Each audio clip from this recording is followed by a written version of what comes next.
বিশেষ করে young generation এবং বিশেষ করে যারা রাজনৈতিক নেতা কর্মী তাদেরকে বলতেছি, তোমরা যেই যেই দলের রাজনীতি করো, শুধু রাজনীতির কারণে আমরা তোমাদেরকে দুশ্মন মনে করি না, তোমাদেরকে বেঈমান কাফেরও মনে করি না, তোমাদেরকে অমুসলিম মনে করি না।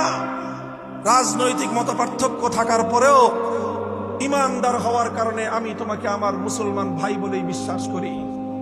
আর সেই দায়িত্ববোধ থেকে তোমাকে বলছি, অনেক সময় দেখা যায় রাজনৈতিক নেতারা বা রাজনৈতিক দলগুলো এমন এমন পদক্ষেপ গ্রহণ করে যেটা সুস্পষ্টত ইসলাম বিরোধী, যেটা সুস্পষ্ট কোরআন সুন্নাহর বিরুদ্ধে পদক্ষেপ।